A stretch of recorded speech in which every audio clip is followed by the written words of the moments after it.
All right. Just a couple of things before we go into the lecture. Two things. The assignment 8, it's out. It's going to be due on Monday. You're going to have only one attempt on the assignment 8, 9, and 10. No more multiple attempts, right? So you can do it for as long as you want, the whole weekend, but it's only one attempt. So once you submit it, that's it. Okay? And also the discussions that we've been having. Discussion 10 is the last graded discussion. So you're free to, continue to discuss with your classmates as much, as often as you want. But discussion 10 is the last graded discussion for the class. All right, so those two things, assignment 8, assignments in the future are going to be just one attempt. It's open for the whole weekend, so you can do 5 questions now, stop it, continue with the next 5 questions, 10 questions later. It gives you all that time. But once you submit, that's it. No extra attempts. All right, did we get that? Yeah.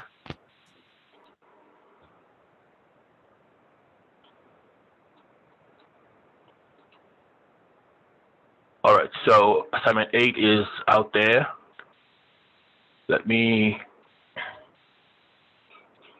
Let's go to the PowerPoint.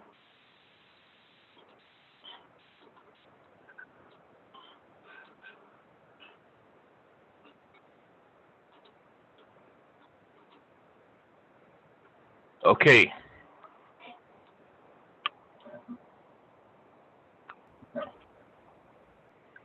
So we completed, for the most part, discussions on on switches. We talked about the various features. Just to summarize those features, the features you can find on a smart switch. You've got your cut-through switching method.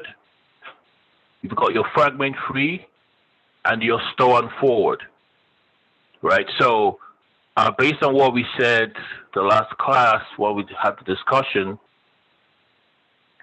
Jojo, you want to remind us which of these options is, should be preferred and why? What's your preferred option here? Cut through, fragment free, store and forward. I think it's cut through. Or no, I think it might be no, I think it is cut through. I'm not sure.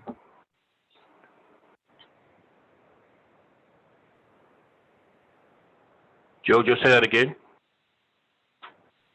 I said it. I think it might be cut through, but I'm not entirely sure. Were you here on Tuesday? Yes. So you don't recall anything we said about this topic? You didn't write any notes down to remind yourself of what we talked about just a couple of days ago? I think I might have just missed something, probably. I might have to go back and look at it again. All right, Dennis, which of these options did we say should be a priority in a switch? Well, I know it's not cut through, but I'm stuck between if it's store and forward or fragment free. My guess is it's store and forward because that's the most secure way. What makes it secure? Because it won't take in any of the errors that you would get if you were just doing cut through, where you're just reading the source. I think you made an analogy to the package and how you said when you do cut through, you don't read what's inside the package, but you said store and forward does, if I do remember correctly. Exactly. Dennis, do you have this PowerPoint? Do I have the PowerPoint? Yeah. Yep. The PowerPoint slides, do you have them? Oh, yeah. I'm looking Okay. at them right now. So, yeah, so you're right. And, it's right there in the PowerPoint, right? You have this. Now, your slide might not be the same as my slide number because sometimes I get rid of some and I add some. So whatever the slide number is for you, but you're going to find this information, right? Frame forwarding methods.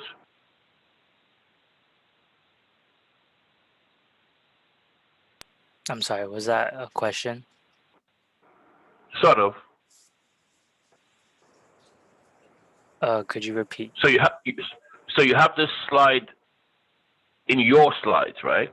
Right, it's slide 10 for me. Slide 10. Okay. Like I said, yeah, the numbers might be different.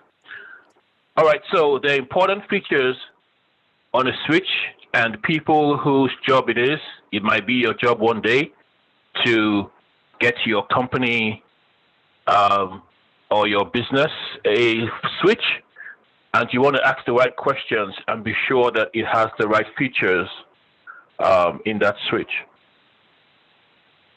All right. Let's go to, then we'll talk about the high-end, is it high-end or advanced features? I guess the most critical will be switch port security, right? Switch port security prevents external intrusions, right? So, like we said, you have all this, what you might call it now, you have wall jacks.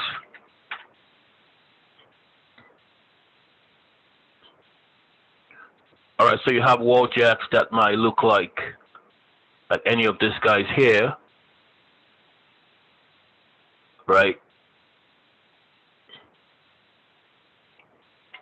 And this wall jacks, it has the potential for people to want to directly connect their cables, their network cables from their laptops into the wall of a building, right? And so we need to prevent stuff like that because it can cause all kinds of problems. It says right here that in some public buildings, network jacks with connections to switches are often available to public users. And these public users, they might easily want to plug their laptop in, and this might carry viruses and all kinds of malware and stuff, right? So the switch port security feature prevents those kind of actions, prevents those kind of connections, right? It can disable the ports or just totally disallow the user from being able to make any connections, all right? So if you find yourself in a public building and you're trying to connect with your cable, right? You take a cable and you plug it to your laptop and to the wall, and it doesn't work. You know that it might have something to do with switch port security that has been enabled on the switch that you're trying to connect to. All right. So very important features on a device such as a switch. All right. Let's move on to routers now. If you have no questions for me. You're going to find routers on page 387. So routers operate on layer 3. And Jared, remind us again, what is your data called when it's on layer 3? You talking about the IP address or the ping? What's the name of the data? The name of the data when it gets to that layer 3? The ping. The what? The ping, right? The data is called the ping? Is that what you said? Yeah. What's the ping? Like PING? Yeah. That's the name of data on layer 3? Well, I might be wrong. The IP address.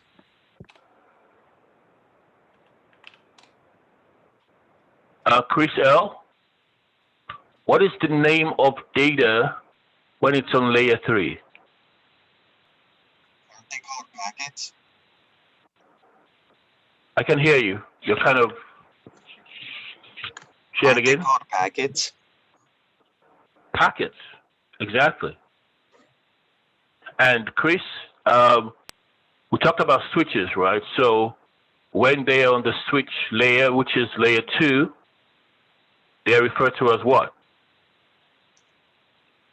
Data is referred to as what? Frames? Frames. So which comes first? I think The packets packets come or first. the packets or the frames? Packets. And why is that? Because it's on layer 3. Yeah. Layer 3, you go from layer 7, 6, 5, 4, 3. So it's a packet on layer 3. Sorry, it's a frame. Mixing it up, sorry. On layer 3, it's a packet, and when it gets to layer 2, it's a frame. All right, and then it goes out the physical layer. So on this layer here, actually, we probably should have talked about this layer first before talking about the switch. But that's how it's set up in the book. All right? So layer 3 is where you find your network layer. Now, Jared, I'm curious why you said the name is a ping. I was thinking of the command, like, you know, when you like send a packet, it's, you know, you're pinging. I don't. When we Rough do the morning. command prompt, is that what you Yeah. mean? Yeah. Well, let me see something here. Let me just increase my font size. So when you mean this ping here? Yeah. So you do a ping to umb.edu. Well, that's a command. Yeah. That's what I was saying. Like, I was thinking of the command instead of like what it is called. Oh, okay. Well, so when you see that question in your assignment, you got to take a deep breath and say, "Wait, I've seen this before somewhere." Don't move it's so just- quickly. It's just been a rough morning for me. My PC's been acting up just all week. It's been rough. So I'm like all over the place. What's wrong? What's wrong with your PC? I honestly not have in the no mood- clue. it's not It in the just mood keeps for on work today. crashing. It just keeps on crashing. It's like so annoying. So how are you able to join the Zoom? You got a different computer? By the power of God. Oh, wow. Well, I'll take that anytime. The power of God, Jared. Honestly, it just started working. Okay. Well, all right. Let's hold on to that for as long as possible, right? Okay. So so ping is your command, and we use it a lot in when you're trying to figure out if a computer works or some device is active on the network. But the name of your data, we talked about that a lot in, I believe that's chapter 5. Data at the very first layer of your application layer, it's data. Then it goes down, it keeps moving, it changes from data to segments or datagrams, packets, frames, right? So routers, let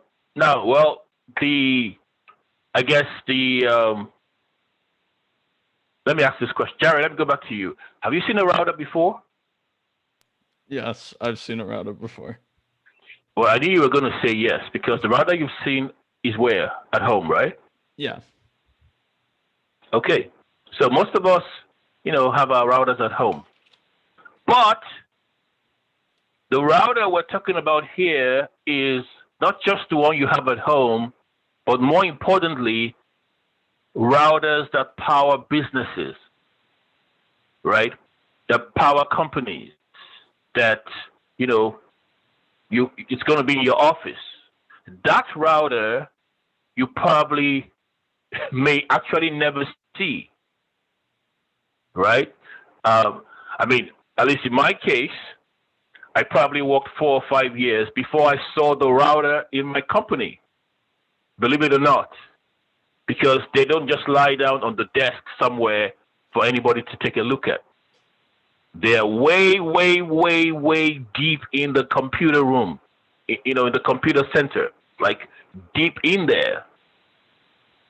So it's not for just any entry-level person. I mean, you may actually see it and not even know what it is, right? But I never actually saw it physically for a while until it became my job to deal with the router. So a few things that the router does at home, you also find, in a business router, but they have more advanced features. All right. So routers are in the business of moving IP addresses, connecting local area networks, right? That's what that's what their job is. In fact, I think I have let me see if I can find it. I have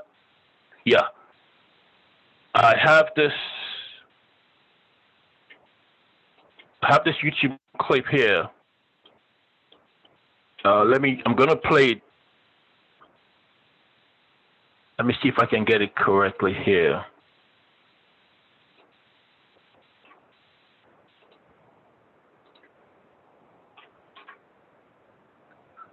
Yeah, I'm just gonna describe what it's saying here. It's pretty, it's a very good demonstration.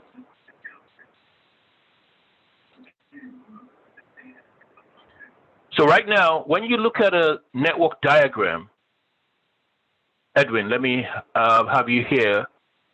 When you look at a network diagram, we have these different shapes for the devices.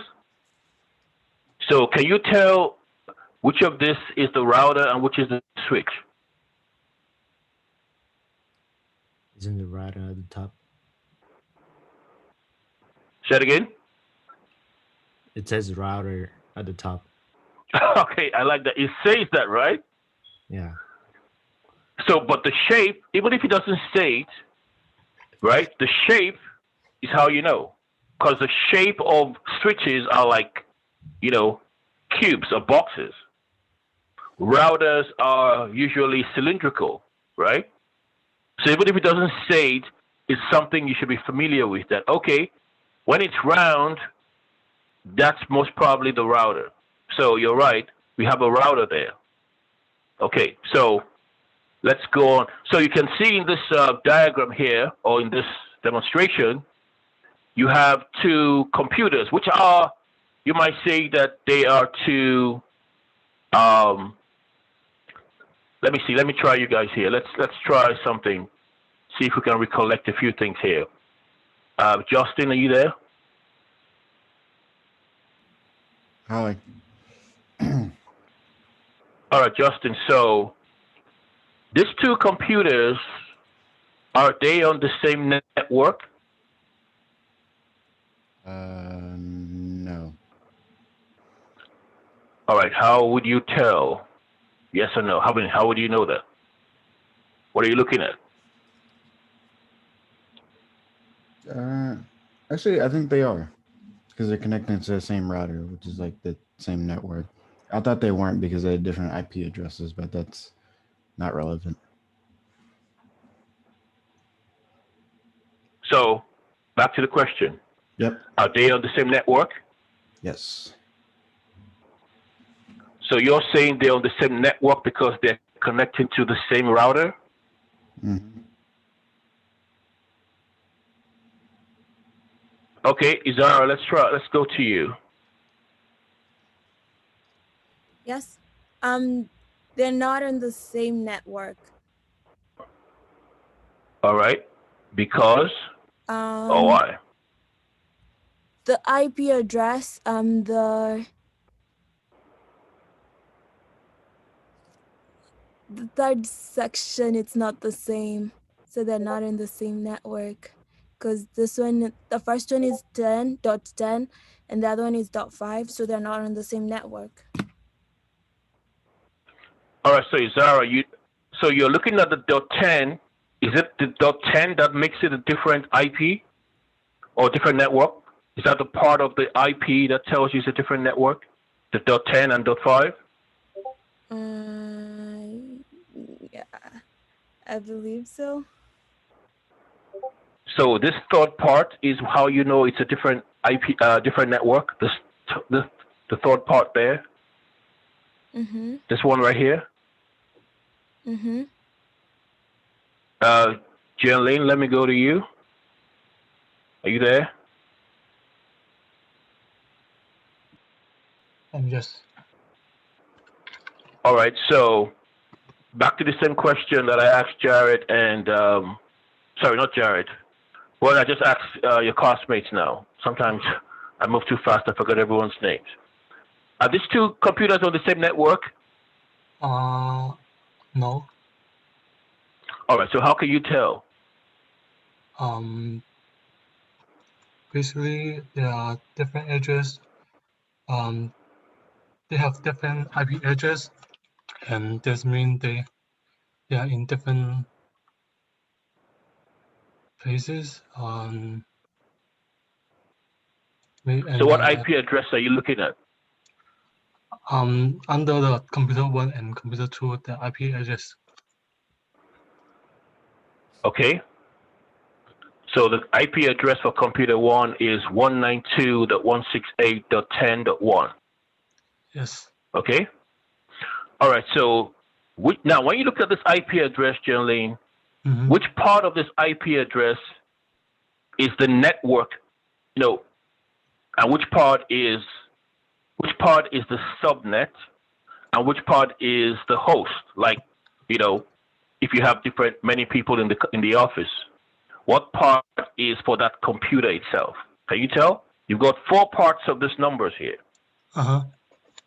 So what part of it tells you, which part is the network part?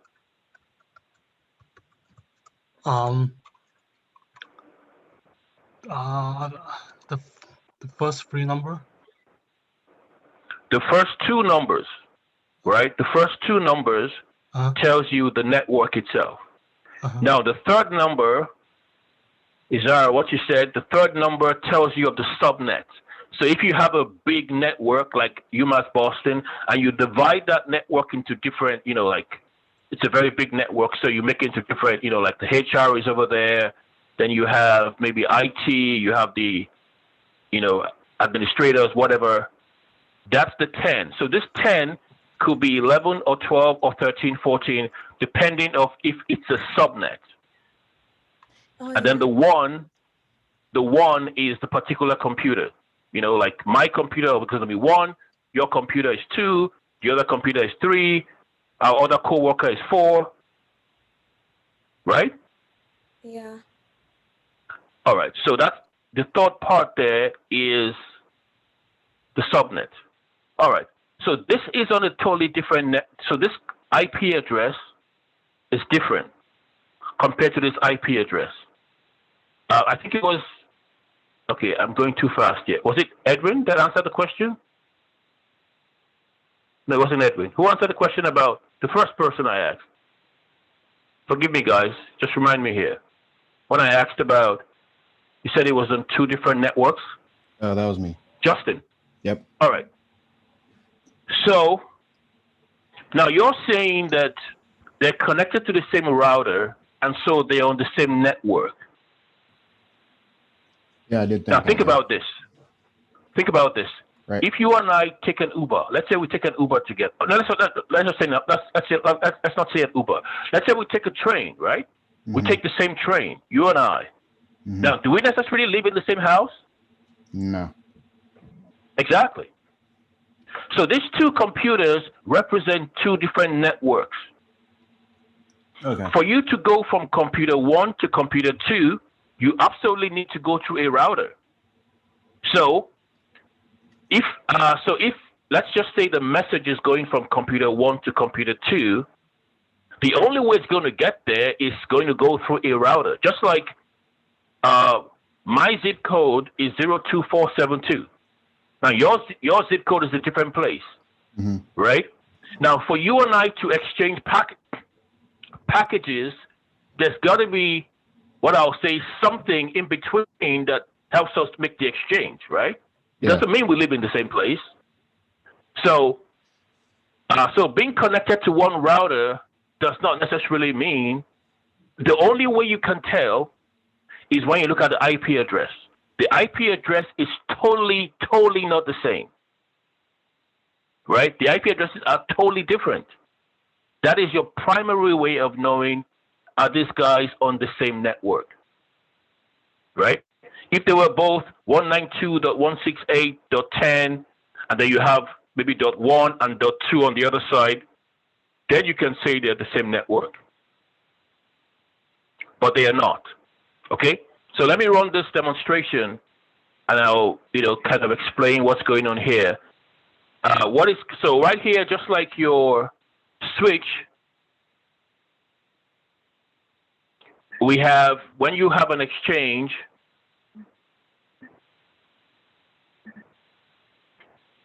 let me take that back a little bit. So what is happening here is the process of encapsulation, right? When you want to send the message.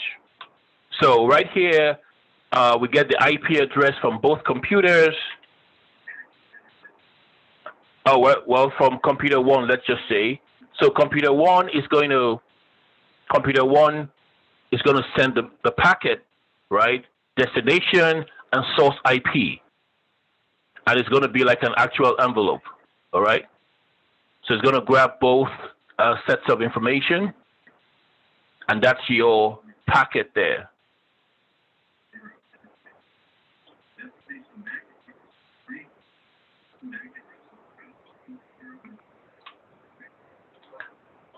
All right, so you can see what just happened in that demonstration there is the red dots, right? The red dots indicate the traffic, right?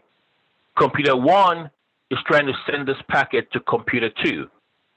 And so we have that action, like you can see with those red dots there, right?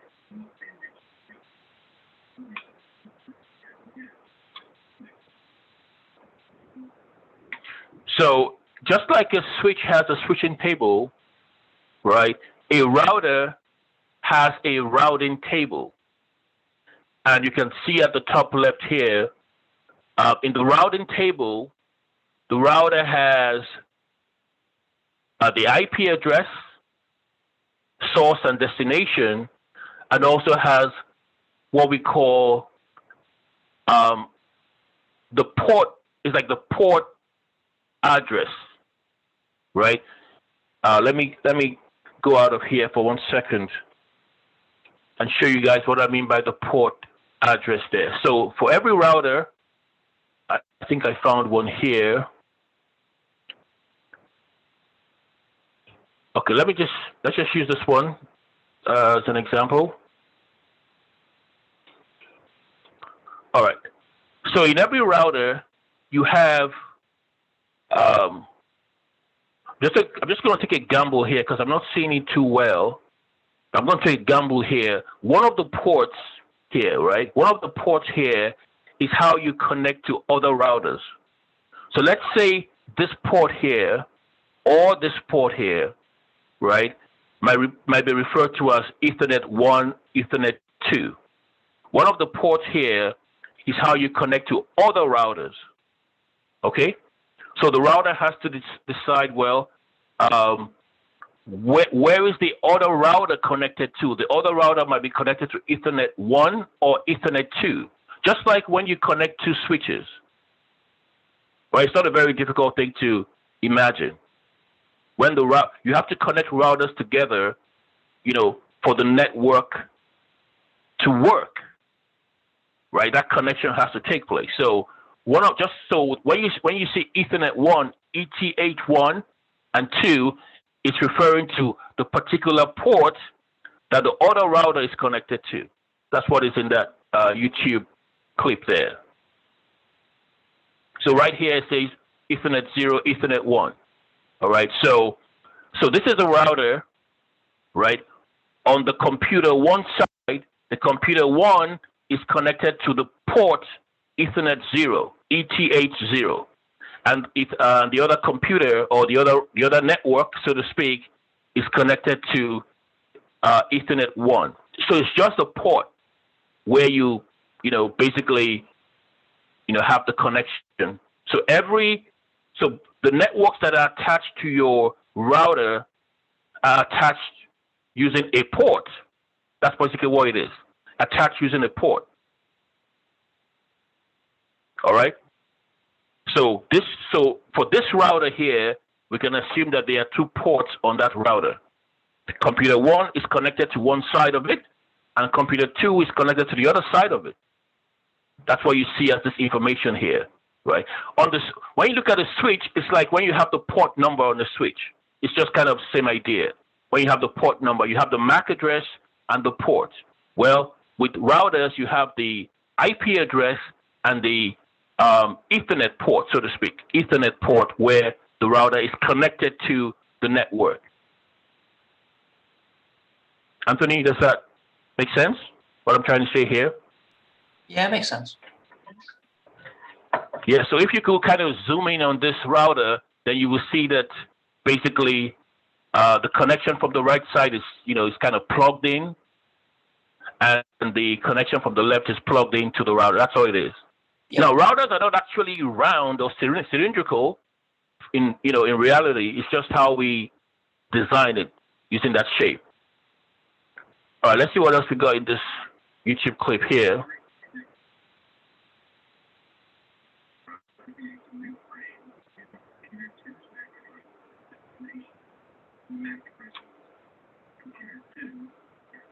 Yeah, so that's basically what it was here. Is if we go back, let me just go back a little bit here. Just how the traffic goes from the left side to the right side. That's how it is here. I think the other video I have is better. Gives us more information.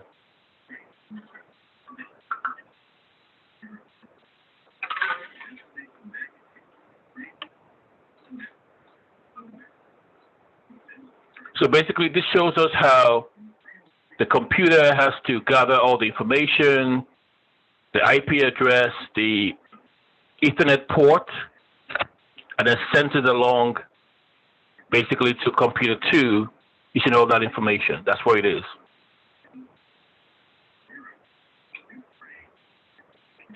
All right. Let me share this with you guys, put in the chat. I think the other video, though, is better. But let me put this for now in the chat. You might want to bookmark it. Sometimes you get questions from those videos, right? So let's see the other one.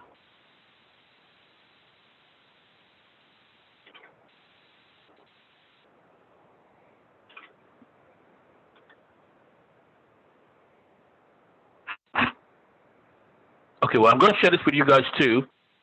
It still gives us some more information about how routers work. So let me put that also in the chat.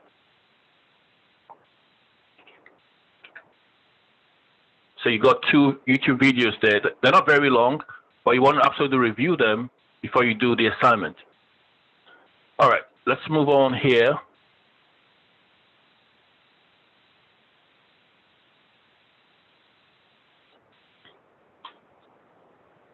Okay, so just to review here, let me go back a little bit.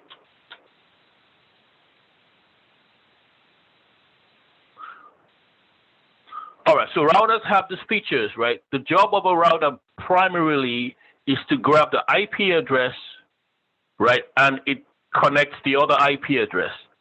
When messages are going back and forth, the router is always looking for the IP address. Where is the IP address? Is the IP address the same as my IP address, right? Every network has every network has a router in that IP address. Sorry, every router has an IP address for that network. So when messages are going back and forth, the router is inspecting every packet that goes past that router, saying, is this for my own network? So if I can, let me see if I can do a quick kind of diagram here. I'm looking at a blank document here. So if I can do a quick diagram here, let me say here is you got a few routers here. So I'm just going to use a round shape there. Let's say that's one router. Here is another router here. And then you have a third router here. So you got three routers there, right?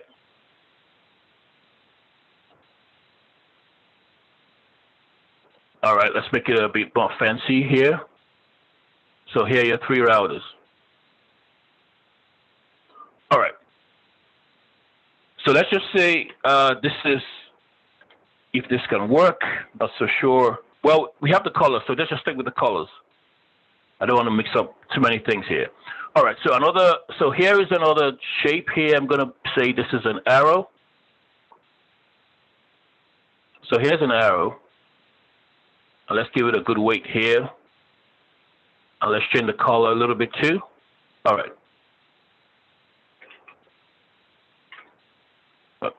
Nope. Just give me this. All right, so here, so this arrows here represent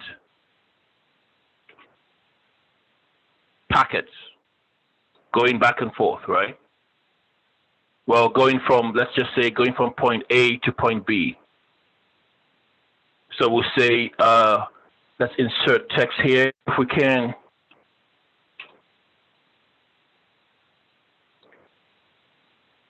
Insert text here.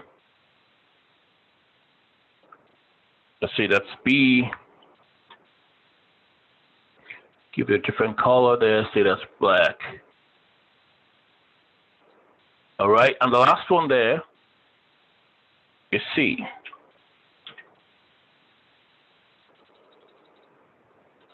All right, so you got three different networks here, right?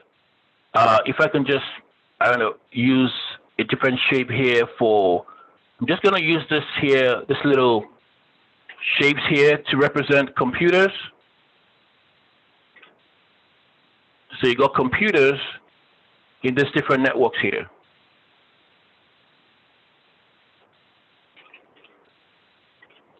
All right. Brooke, can you see my drawing here? Yeah. As horrible as it might be, is it bad? I think it's good given what you have. The constraints of what I have, right? Yeah. All right. So we say we have three routers here, right? This is router A for this network, network A, network B, and network C. So here's the data. The data is going, is going from A to B to C here. Now we can say that each of these data pieces. Now, if we were to look a bit closer into these data pieces, right? So I'm just going to see if I can do this here. I think this might be better to do. Let me do an actual drawing. Yeah, I'm going to draw a big thing here. Get this out of the way. Add something else here. Let's use I need a triangle. I'm going to spin this around. If it can work, spin this around. Come on. All right. Let's use that for, all right. That should work.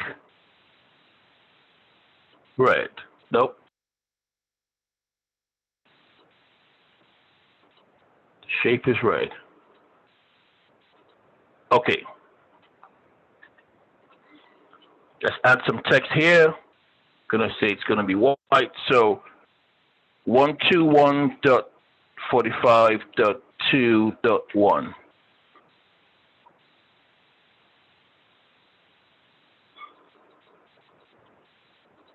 Okay, Brooke, you can still see this, right?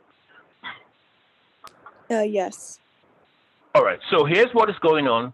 We're just trying to, assume that each of these arrows, if we're to kind of zoom in on these arrows, right? Each of the 5 arrows, if we look closer, it's going to look like this, right? Inside the arrows, you're going to see an IP address. Okay? You're going to see a destination IP address. So now each of these routers has a IP address for its own, network, its own group of computers. Each of these routers. So here is network A, network B, and network C. So when the message is going past the router A looks at this IP and says, is that my IP address? No. I'm going to send it along. Keep going. When it gets to router B is going to look in the packet and look at this IP address and say, is this IP address for my network? Yeah, that's my IP. And so if router B recognizes that IP as for its own network, then basically we can just say it grabs the message, right? It takes the message and basically sends it into its own network. So that's how routers operate for real, right? Every time messages are going back and forth, going past the router always inspects every packet looking at the IP address. If the IP address belongs to your network, the router grabs the IP address and sends it inside, so to speak. Like, okay, this is mine. Think about it as, in a very similar way, when we look at, say, the post office, warehouse, or a sorting center. When you look at the post office warehouse here, let's just grab this picture here. All right, so we say that this person, right, is looking through all the mail. So Brooke, let me go back to you. Now, all this mail here that this man is looking at, where's all this mail from? Like, probably from where? All the same place? No, what do you probably think? not from all the same place. Maybe from all over the world, right? All over the country, from everywhere. Now, this man has to look at this mail and maybe on the granular level has to say, okay, I'm going to sort this out into zip codes. So this is for this zip code. I'm going to put you guys in this box, and the other zip code goes into this box, and the other zip code goes into this box. So somebody has to sort out the mail, right? Everything goes into a different box. So this man has enough knowledge to know what goes where. That is on the human level, right? When we go to a network level and networking, well, the router is designed to do the sorting, so to speak. When the data is going past, right, the router looks at the message and says, well, is this packet for me, for my network? If it is, it takes it. If it's not, it sends it along to the next router. Now, believe it or not, each of these routers, the relationship between these routers is what? Brandon? Do you know the name that the routers are called? The routers that kind of sit next to each other? There's a name for them. Any idea? No. What? No, sorry. Okay, so do you have buildings next door where you live? No. Like some guys to the left? No, you like, don't have like any construction. No. Like other houses right next to your house. Oh, you where mean? people Oh, live. you said buildings.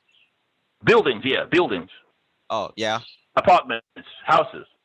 So what do you call those guys that live, next door to you?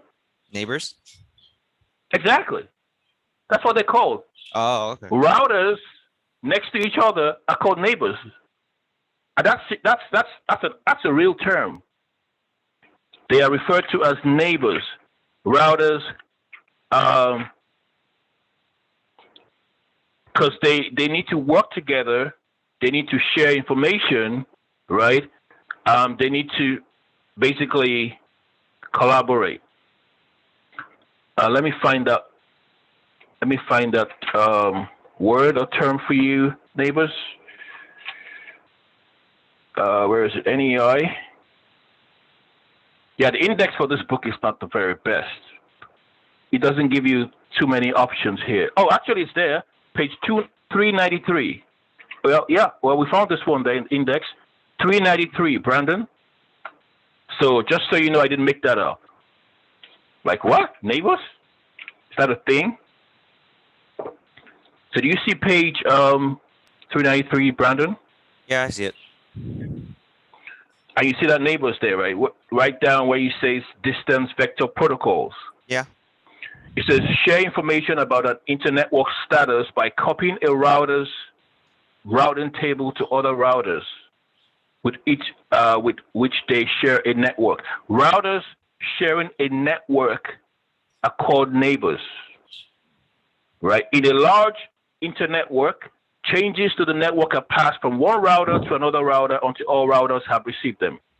So all the routers basically share information. They know what's happening. Router A has information for router B. Router B has information for router C. They share information. If router A gets the message and it's not for router A, he sends it to router B because it knows router B's IP address and says that looks like it's for you. So they share information, right, along the path.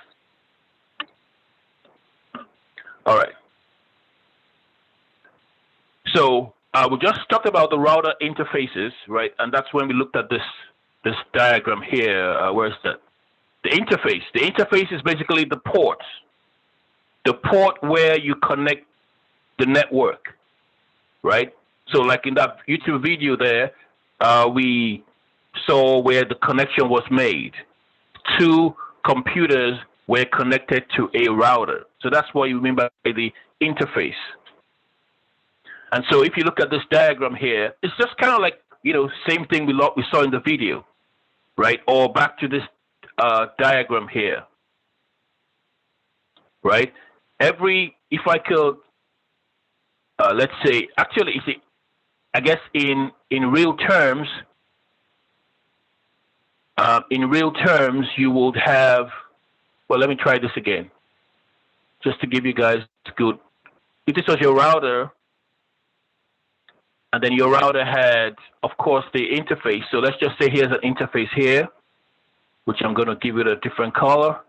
And here is the other interface here in your router. Basically, here is your, let me just get a squiggly line here. Let's get a squiggly line here, right here.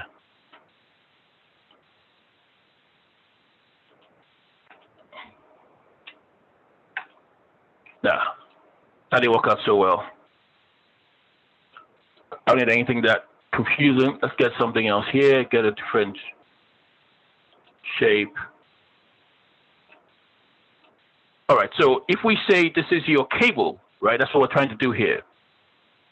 Just trying to say that's your cable going into, let me change the color here, make it green. So here's your cable, right, going in there. And here is, so this cable here goes to a set of computers, right? Or we can say a network, which is right here. So right here, you got some computers here, this network, and, same thing on the other side. So this here might be referred to as Ethernet Ethernet 1 or Ethernet 2, because you have 2 ports, right? So this is 1 and this is 2, or this is 2 and this is 1. So here's your cable, right, that connects this network to this router. And then we do on the other side there. It's just kind of like the reverse. So here's another cable, and it just connects another set of computers. So if we change the color there, then we say that that's another set of computers. So you've got 2 networks going on here, and this here is your router, and it has the ports, just like this diagram here, right? The ports, or what we call the interface, right? The interface, you've got 2 interfaces here. This guy's here might be network 1 with an IP address that's different from this one. So when this so just like this diagram up here, computer A or router A and router B, when router A, right, receives the message right here, it looks at it inspects the message and it's like, well, this is not for me. This router, right, receives the message from the left side and sends it out on the right side to the other network. So here's a network connected to this router from the left side and another router on the right side. It receives it on the left side and says, that's not for me. It kicks it out on the right side and it keeps going to the other routers. So just trying to give you guys a graphic demonstration, just like using this here, right? So that's what it means when we go back here about the interface. It says routers must have 2 or more interfaces. That's the ports, so they can forward packets to other networks. So when a router receives the packet or the frame, right, it compares it to what it has on its own device. Well, if there's a match, basically, if there's a match, well, the router is able to use that information for its own network.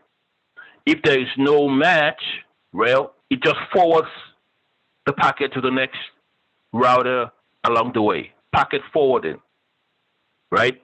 Process of moving the packet from the incoming interface to the outgoing interface is called packet forwarding. So the left side here is the incoming interface, and the right side is the outgoing interface. It's all very technical, but when you look at the device, it's just like, okay, it comes in from the left connection and goes out from the right side connection. That's all it's saying there. Right? So the router forwards the message if that message is not for its own network.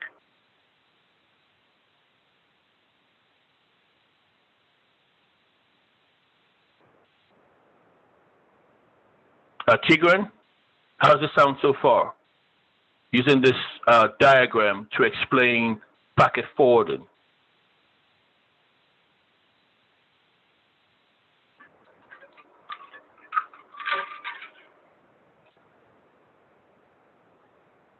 Tigran, are you there? I'm sorry, my mic was muted. What did you ask? So does this make sense to you so far? How we explained packet forwarding?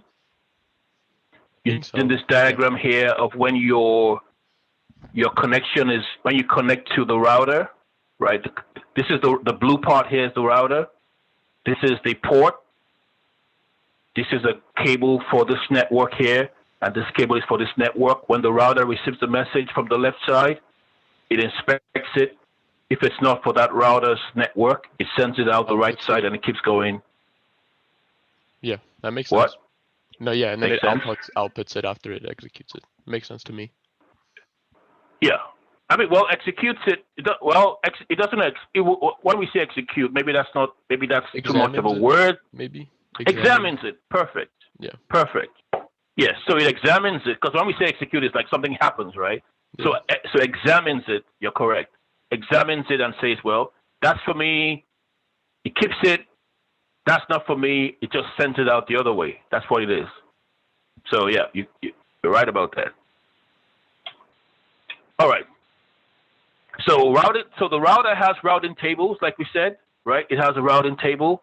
A couple more things there for you to note about the router's routing table on page 391. A few things there to note. Hop, H-O-P, right? The hop is the distance between routers, like how many routers are along the way. For example, if we go back to this diagram, right? And you're trying to get a packet from router A to router C. You're going to say that it makes hops, H-O-P-S. A hop, the next hop indicates an interface name or the address. The total number of routers a packet must travel through is called a hop count. So H-O-P, the total number of routers a packet must travel through is called the hop count. Excuse me, the hop count. So if we look back at this diagram here, if the packet was going from router A to router C, what is the hop count? Core.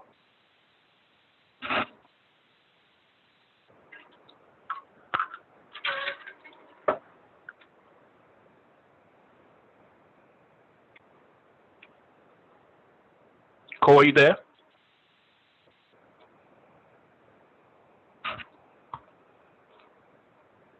Oh, let's go back to Tigran. What's the hop count if you're sending a message from router A to router C? Would it just be 3? Do you count Well, router A? Next one. Total number of routers a packet must travel through is called the hop count. So, do we count? Yeah, do we count router A? That's a good question. Because I mean, people always ask me that question. It's still basically let's see, traveling Harvey, what do you think? there. It starts there, right? Yeah. Harvey, what do you think? Do we count router A? Yeah, I think so. Because it's got to travel through. It's still. It's got to. Tigran, go ahead. Hmm? Somebody had something to say? Had a question? Had a comment?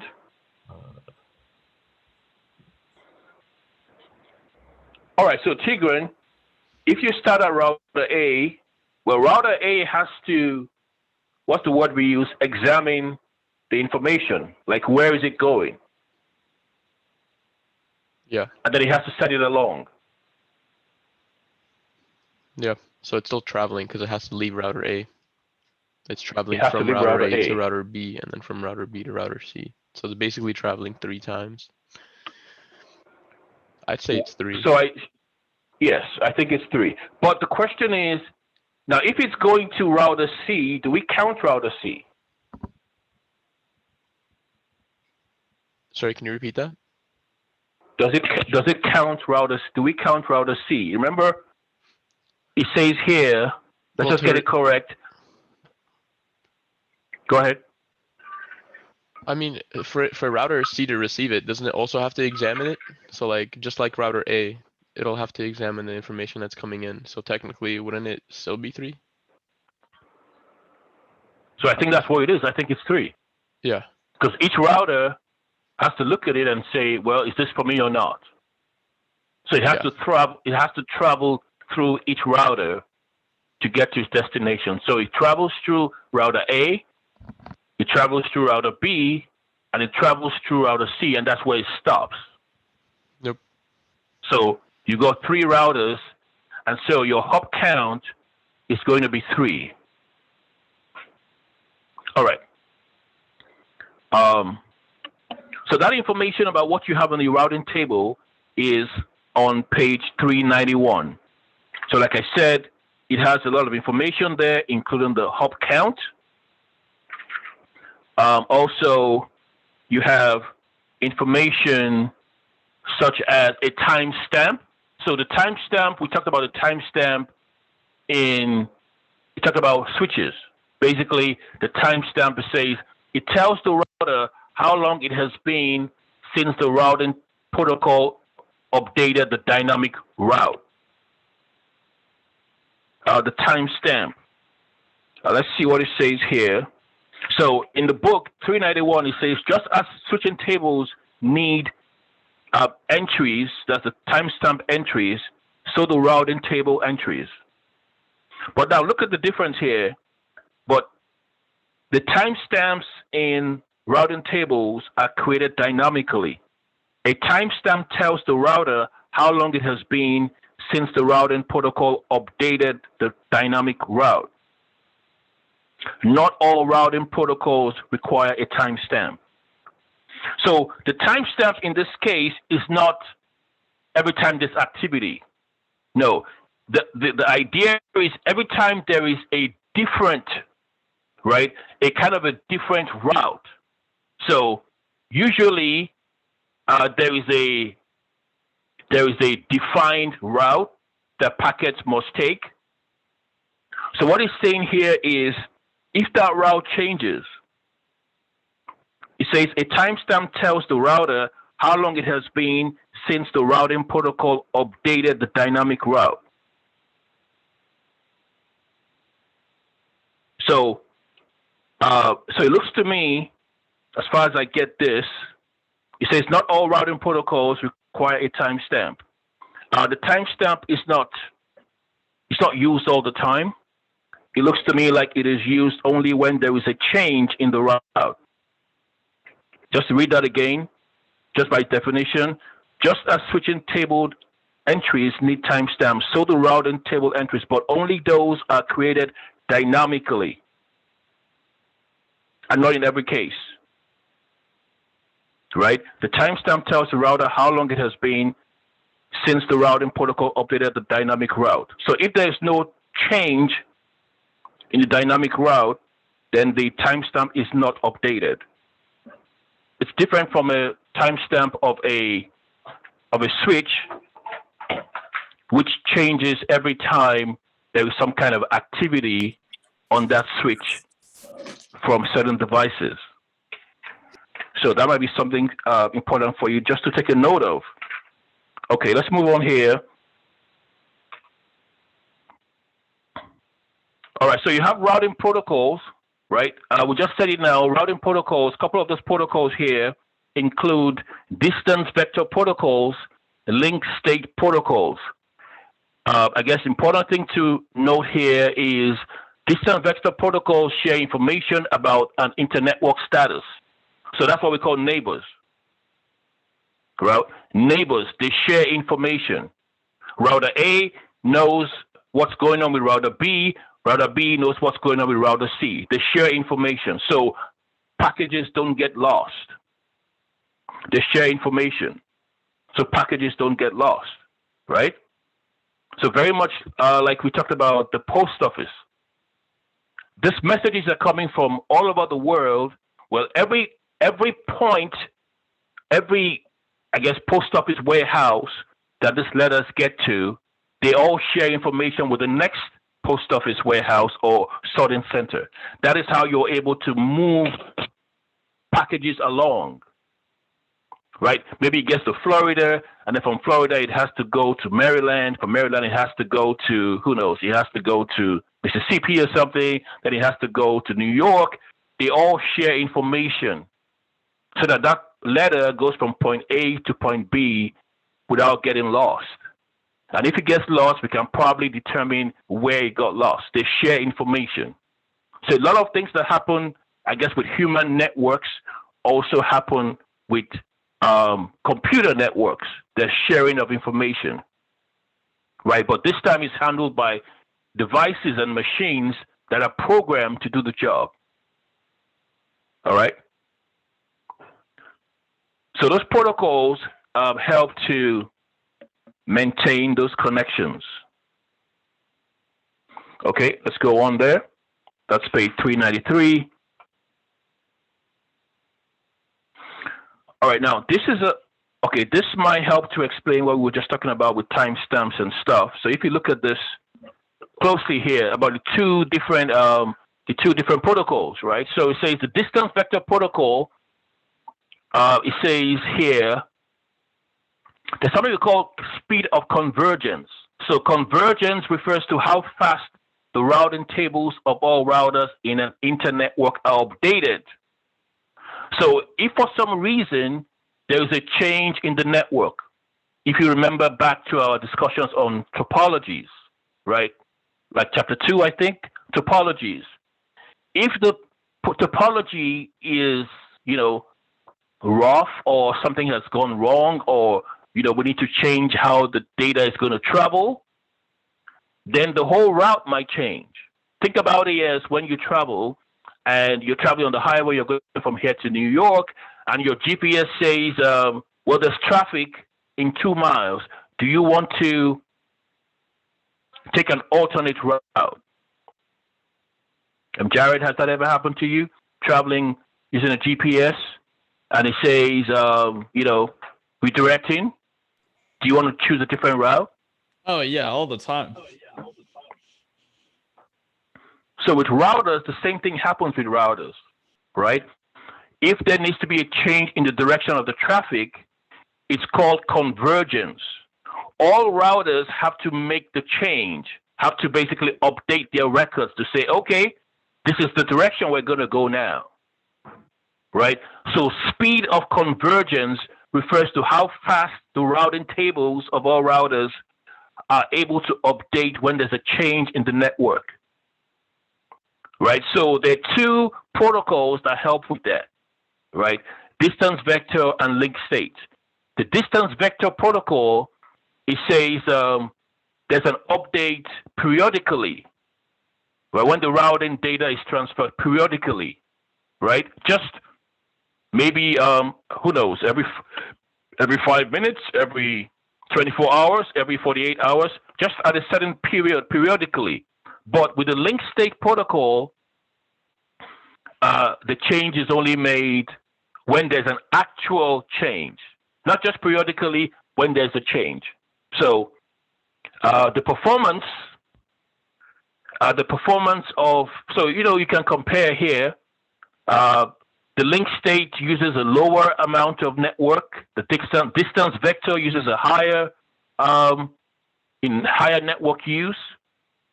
The speed of convergence is slower on the distance vector and faster on the link state. So these two protocols are responsible for basically updating the records if there's a change in the direction of traffic, right? So some of these things might sound abstract to you, but I try to give us these examples to maybe make a bit more sense of it. All right. ACLs are part of, a whole lot of things, security, part of routers, probably switches. There's just a set of rules, right? A set of rules, in this case, you say a set of rules where some addresses are allowed to go through and some are not, right? You can also call it packet filtering. It's like, some kind of inspection going on. Is this packet, is this IP address allowed to go through the network or not? And you have this access control list where you have all that information documented. And your access control list, like we see there on page, what page is that? Page 397. It has information about, the inbound or outbound traffic, source, destination IP address, and the protocol. Is it a FTP protocol? Are we trying to limit, FTP transfers, or, SMTP, POP3, or HTTP, HTTPS? What are we trying to control here, right? You look at that message and you can determine if the packet is allowed to go through or not. All right, so that's what it's referring to there. So, we've talked about a lot of things about routers, just giving you some more, some more detailed information here. Without your routers, it's going to be almost impossible to get messages across, right, from network to network. Now, the router you have at home, it does like a multifunctional device, right? The router we have at home. So the router you have at home is a wireless AP, it's a router, it's a switch. It's a wireless because Well, that's obvious, right? You can connect your devices and all that stuff wirelessly. It's a router. It moves information from network to network. So from the network from the outside, it brings it to your network. And from your network, it goes to the outside network. So your device at home is a router. It's a switch because all the connected devices at home, you have a laptop, you have a phone, you have a computer. That router's job is to make sure that all the devices get the network service that they need. So 3 devices in one, right? A little bit different from business routers that just have that singular job of processing IPs. With the router at home, it does multiple things, right? And there's security that has to be on the router. And we've talked about this before also. The name on your wireless, the SSID, has to be protected. You use a name that is mostly, you just disguise the name. You don't want to use your name or your, some pet's name, something that is just, obscure, just a different name that's not going to be tied to you. So that when there's a search for that SSID, it doesn't point to you. It's just random, just a random name. All right, so that's the security that we have to apply when we're setting up. When Comcast or Verizon is setting up, they're going to advise you anyway, saying this is the best option. Choose a random name, and then you're going to have a password. So we see that information on page 402, where it talks about the different security options, right? Encryption, authentication, MAC filtering, and AP isolation. If you read the descriptions, the things we've talked about before. Encryption is to protect your information. MAC filtering is to ensure that the MAC addresses that are trying to connect to the network are approved. Okay? And then you see the different encryption types, WPA, WPA2. WPA2 is the latest standard. All right. So yeah. So you just want to go through the details here. We're pretty much done with that chapter there. The rest of the information is basically about NIC cards and some slight information that you might want to just refresh your memory. We've talked about NIC cards, a whole lot literally from day one. All right, and that's what we got there at the end of chapter 8. All right, so you want to just go through your PowerPoint there and go through the last few pages of that chapter. Brush up your memory, your recollection on wireless security options and the different encryption protocols, right? WPA2, and even mentions WPA3. WPA2 is the most common. All right. Okay, well, that's all I got for you guys. Let me know if you have any questions. Let's go to the attendance for today.